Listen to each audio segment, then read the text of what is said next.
हरियाणा और पंजाब के बीच भाखड़ा नहर के पानी को लेकर विवाद हाल ही के महीनों में तेजी से गहराया है, जिसके पीछे न केवल जल संसाधनों की कमी बल्कि गहरी राजनीति रणनीति भी है।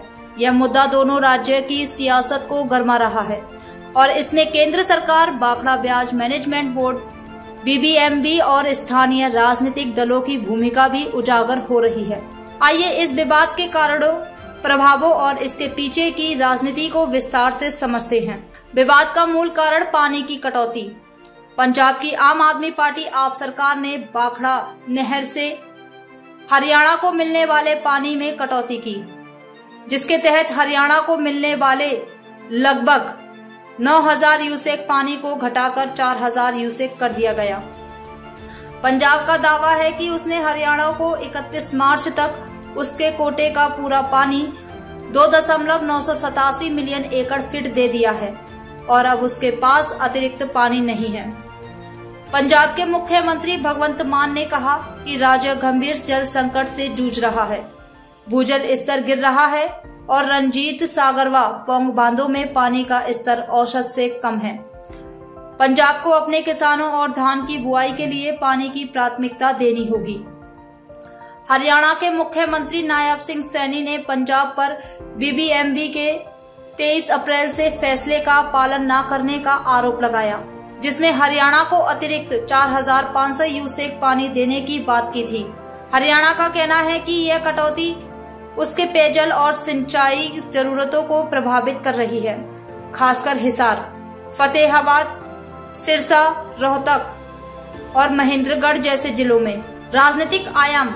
इस जल विवाद में पानी की कमी के साथ साथ राजनीतिक रणनीतियां और क्षेत्रीय वोट बैंक की सियासत भी बहुत महत्वपूर्ण भूमिका निभा रही है। पंजाब में आपकी रणनीति।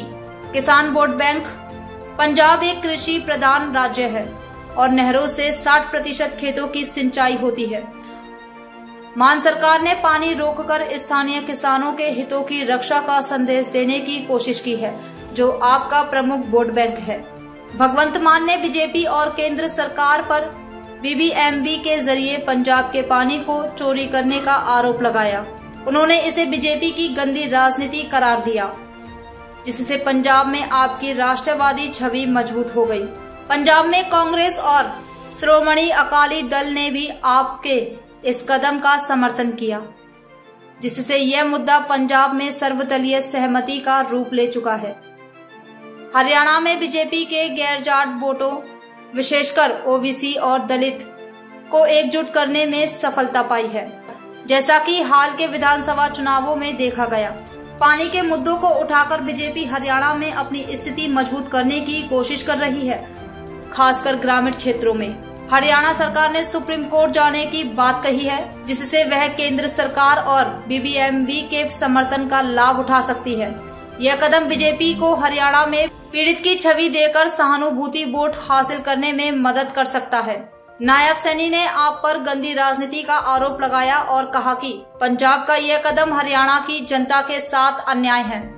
इससे बीजेपी पंजाब की आप सरकार को हरियाणा में नकारात्मक रूप से चित्रित कर रही है। केंद्र सरकार और बीबीएमबी इस विवाद में बीच में फंसे हुए हैं। बीबीएमबी ने हरियाणा को 8,500 यूसेक पानी देने का फैसला किया, लेकिन पंजाब ने इसका विरोध किया। केंद्र ने दोनों राज्यों में शांतिपूर्ण समाधान की अपील की है, लेकिन पंजाब का आरोप है कि केंद्र बीजेपी के दबाव में हरियाणा के पक्ष में फैसले ले रहा है। भारत द्वारा पाकिस्तान को जाने वाले सिंधु नदी के पानी को रोकने का मुद्दा भी इस विवाद में जुड़ गया है। पंजाब ने केंद्र से मांग की है कि पाकिस्तान का रोका गया पानी उनके बांधों में भरा जाए, ताकि वे हरियाणा को पानी दे सकें। पानी की कटौती से हरियाणा के कई जिलों में पेयजल और सिंचाई की समस्या गहराई गई है। किसानों को नरमा और कपास की बुआई में दिक्कत हो सकती है। पंजाब का दावा है कि उसके बांधों में पानी की कमी है और वह अपने किसानों को प्राथमिकता देने के लिए बाध्य है। नंगल बांध पर पंजाब पुलिस द्वारा कब्जा और बीबीएमबी अधिकारियों को बंधक बनाने की घटना ने तनाव को और बढ़ा दिया है। यह विवाद दोनों राज्यों में क्षेत्रीय अस्मिता और वोट बैंक की राजनीति को और तेज कर रहा है। एक्स पर कुछ पोस्ट में इसे आपकी पाकिस्तान समर्थक नीति से जोड़ा गया, जो विवाद को और सांप्रदायिक रंग दे सकता है। सतलुज यमुना लिंक SYL नहर का मुद्दा दशकों से दोनों राज्यों के बीच तनाव का कारण रहा है। पंजाब ने 1942 में इसके खिलाफ आंदोलन शुरू किया था और 2004 में तत्कालीन मुख्यमंत्री कैप्टन अमरिंदर सिंह ने SYL समझौते को रद्द कर दिया था। 1976 में केंद्र ने पंजाब के 7.2 मिलियन एकड़ फीट पानी में से 3.5 मिलियन हरियाणा को देने का नोटिफिकेशन जारी किया था। वर्तमान में हरियाणा को 1.8 मिलियन एकड़ फीट पानी मिलता है। BBMP सतलुज और ब्यास नदियों के पानी का बंटवारा करता है, लेकिन पंजाब का आरोप है कि यह केंद्र और हरियाणा के दबाव में काम करता है। सुप्रीम कोर्ट ने दोनों राज्यों से सौहार्दपूर्ण समाधान की अपील की है और अगली सुनवाई 13 अगस्त को होगी। दोनों राज्यों को केंद्र की मध्यस्थता में बैठकर जल बंटवारे की सहमति बनानी होगी, लेकिन वर्तमान राजनीतिक तनाव इसे मुश्किल बना रहा है। दोनों राज्यों को जल संरक्षण और नहरी ढांचे के विकास पर ध्यान देना होगा। पंजाब ने पिछले 3 वर्षों में नहरों के जरिए 60% खेतों तक पानी पहुंचाया है, जो एक सकारात्मक कदम है। हरियाणा पंजाब जल विवाद केवल पानी की कमी का मसला नहीं है, बल्कि यह क्षेत्रीय राजनीति, वोट बैंक की सियासत और केंद्र राज्य संबंधों का एक जटिल मिश्रण है। पंजाब की आप सरकार अपने किसान वोट बैंक को मजबूत करने और बीजेपी के खिलाफ हमला बोलने की रणनीति पर चल रही है, जबकि हरियाणा की बीजेपी सरकार इसे जनता के अधिकारों का मुद्दा बनाकर कानूनी और राजनीतिक दबाव बना रही है। इस विवाद का हल तभी संभव है जब दोनों राज्य आपसी सहमति और केंद्र की मध्यस्थता के साथ जल संसाधनों का उचित प्रबंधन करें।